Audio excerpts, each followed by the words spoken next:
Assalamu alaikum wa rahmatullah. My name is Haris Ijaz Arif and I am here to talk about the truth of the world. So जैसा कि मैंने अपनी पिछली video में अर्ज़ किया था कि जिहाद हम पे फ़र्ज़ हो चुका है in every way in every sense of the world. जिहाद की कॉलिंग आ चुकी है. To not answer the call is imminent failure, is a certain failure. So continuing on from there, I'd like to add a hadith to it कि नबी अलैहिस्सलाम ये फरमाते हैं अपनी एक हदीस में, वो अर्ज़ करते हैं कि जिस शख्स ने कभी अपनी ज़िंदगी में जिहाद ना किया, ना उसके दिल में कभी ये आरज़ू उठी कि वो जिहाद करे अपने दीन के लिए, तो वो गोया ऐसी मौत पे मरा है जैसे कि निफाक पे मरा है, विच मीन्स कि वो एक तरह की मुनाफिकत पे मरा है.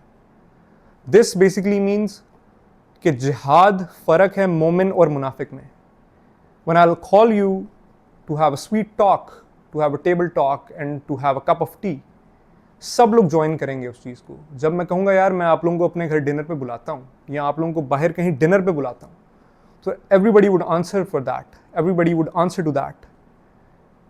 इसको कोई मुसलमानियत नहीं कह सकता कि ये हम सब लोग इकट्ठे हुए, सब मुसलमान इकट्ठे हुए हैं. किसी भी इंसान को कोई ऐसी चीज़ के लिए बुलाओगे जिसमें उसका राइट ऑफ फ़ायदा उसको नज़र आएगा, तो ही और she will answer to that call.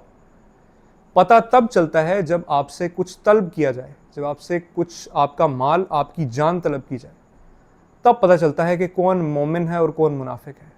तो यही नबी अलैहिस्सलाम ने अर्ज़ किया कि जिहाद के थ्रू ये पता चलता है कि कौन मोमिन है और कौन मुनाफिक है. जिसके दिल में कभी ये जज्बा भी पैदा नहीं हुआ, तो वो गोया एक मुनाफिकत की मौत मरा है.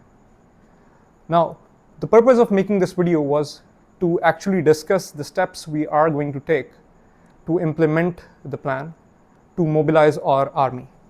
So, step number 1 is to understand कि boycott करना इस टाइम फ़र्ज़ हो चुका है.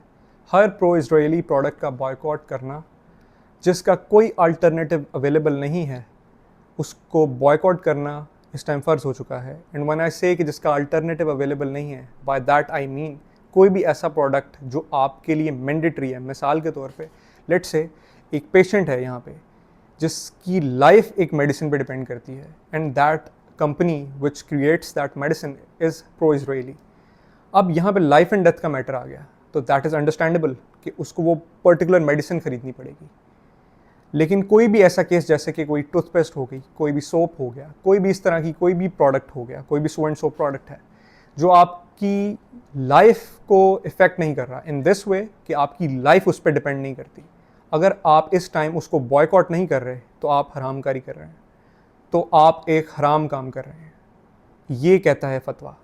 Now to logically argue it, I would say लोग कहते हैं कि यार जो भी प्रोडक्ट्स यहाँ पे हैं या जो भी कोई फ्रेंचाइजेज़ यहाँ पे हैं, जैसे कि लेट्स से मैकडॉनल्ड्स हैं या KFC है, उनके तो लोकल ओनर्स हैं और वहाँ पे कई एम्प्लॉयज़ काम करते हैं.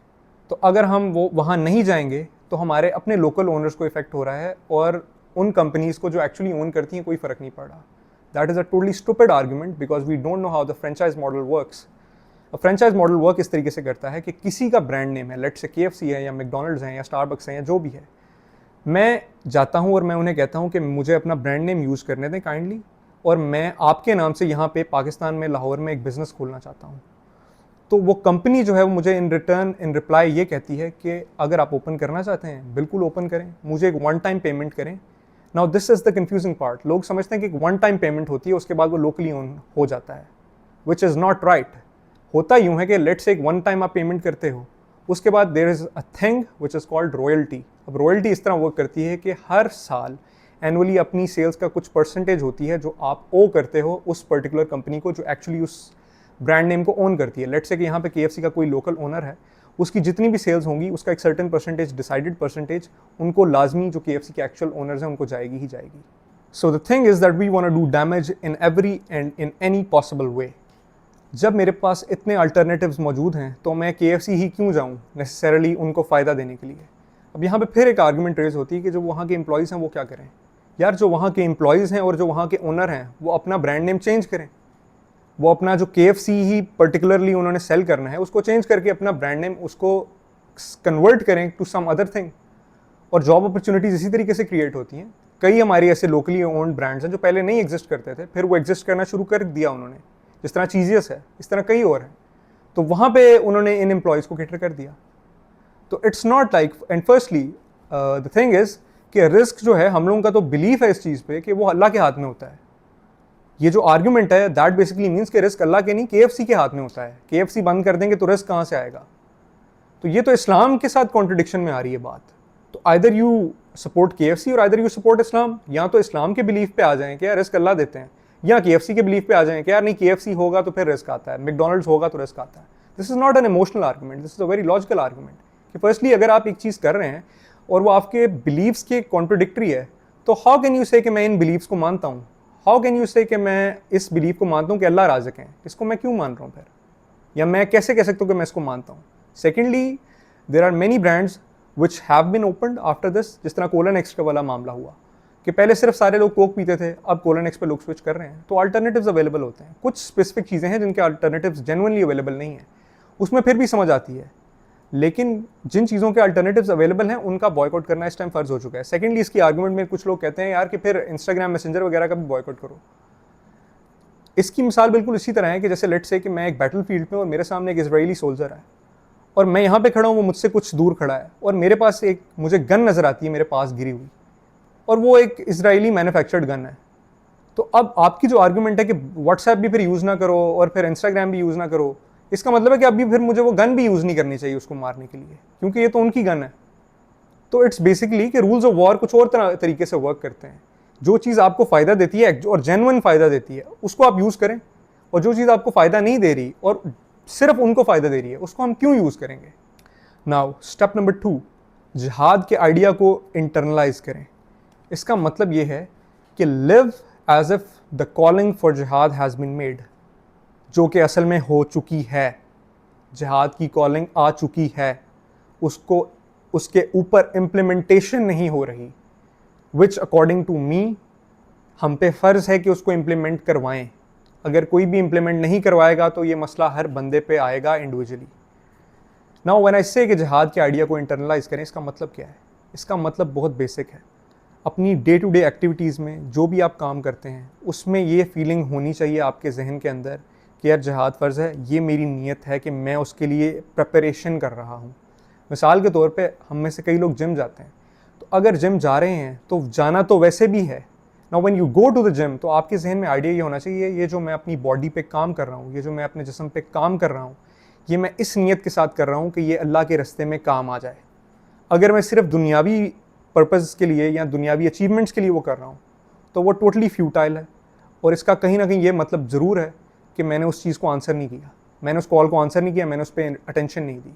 सेकेंडली, जिस तरह हम खाना खाते हैं तो खाना तो हमने खाना ही है, लेकिन जब हम खाते हैं तो हमारी नीयत ये होनी चाहिए कि ये जो खाना मेरे जिस्म का पार्ट बन रहा है, ये इसलिए मैं इसको पार्ट बना रहा हूँ कि ये जिस्म अल्लाह के रास्ते में काम आएगा। इस तरह कोई भी काम आप करते हैं, कोई पढ़ाई करते हैं, पैसे कमाते हैं, कुछ भी करते हैं, तो जिहाद के कॉन्सेप्ट को इंटरनलाइज करने का मतलब ये होता है कि ये सोचना कि ये सब इसलिए कर रहे हैं कि अल्लाह की बड़ी कॉज के लिए इस्तेमाल हो जाए। अगर अपनी छोटी मोटी कॉजेज़ के लिए इस्तेमाल करते रहेंगे तो आप बिल्कुल उसी तरह कर रहे हैं जिस तरह I explained in my last video कि आपने जिहाद की कॉलिंग को डिक्लाइन किया at the face of it. आपने कहा है कि मैं अपने पैसे बना लूँ, मैं अपने घर बना लूँ, मैं अपनी गाड़ियाँ ख़रीद लूँ, जिहाद वगैरह तो होता रहेगा, या ये मेरा कंसर्न नहीं है।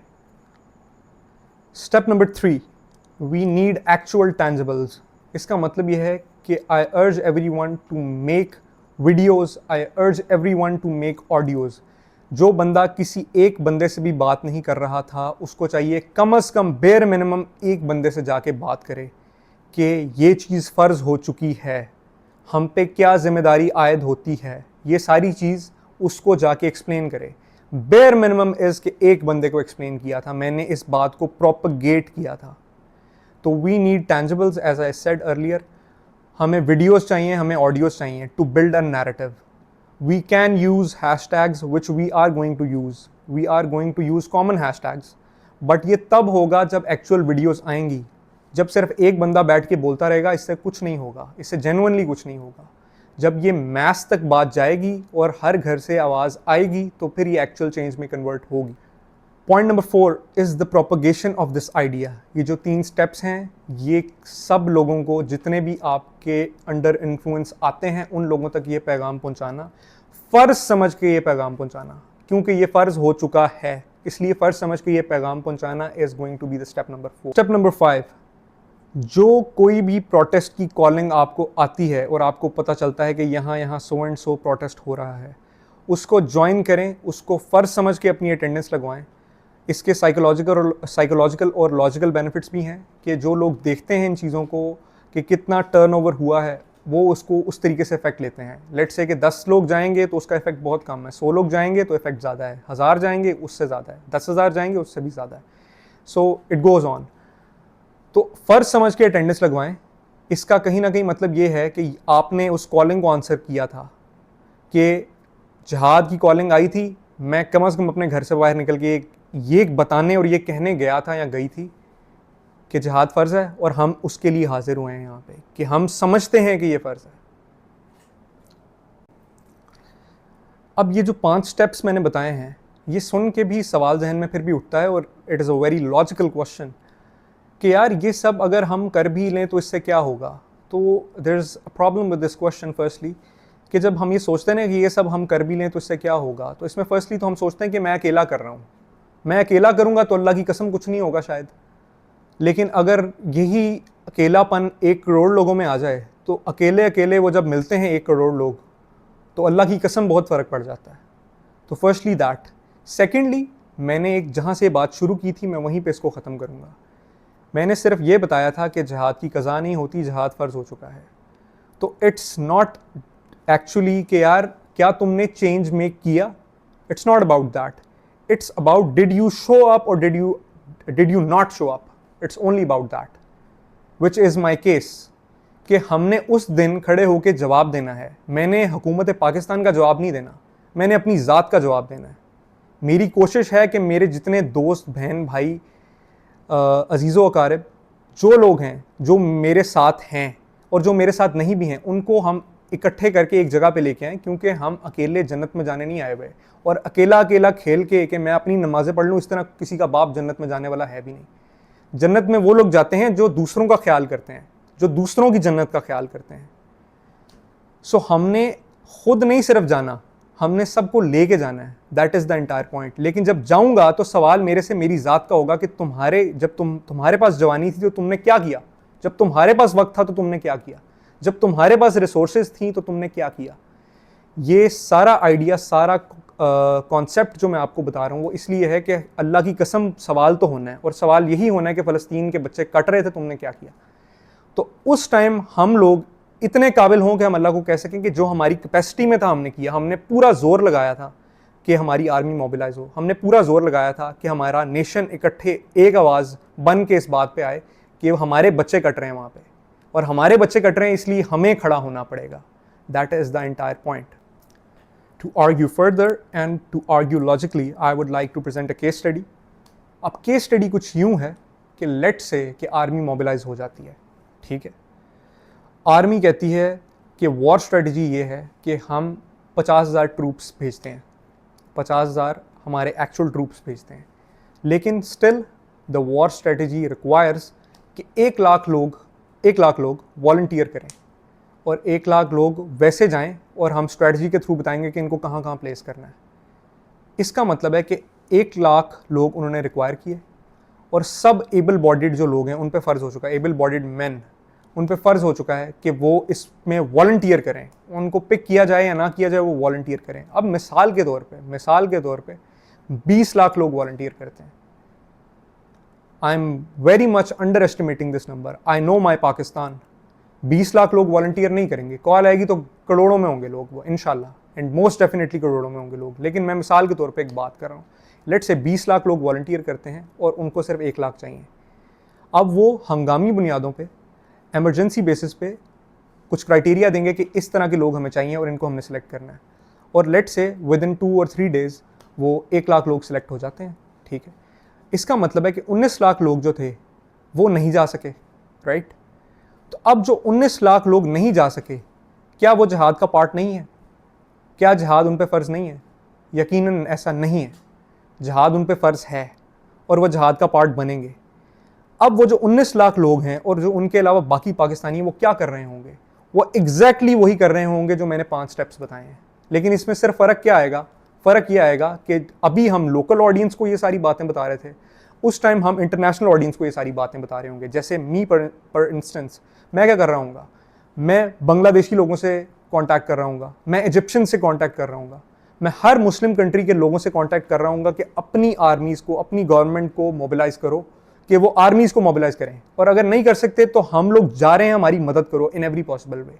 इस बात का मतलब क्या है, मेरे हिस्से का जिहाद फिर भी वर्बल हो गया ना, मेरे हिस्से में बंदूक तो नहीं आई, क्योंकि I am not from the army, मेरे हिस्से में आया वर्बल जिहाद। अब द पॉइंट इज कि जिहाद जब के फर्ज हो जाता है तो उसमें अपना हिस्सा डालना फर्ज होता है। इसका मतलब ये नहीं होता कि बंदूक ही उठानी है। तो जब हिस्सा डालना फर्ज हो जाता है और हमारे हिस्से में ले दे के फिर वही चीज ही आनी है लेट से, तो why not do it now? That is my question, why not do it now?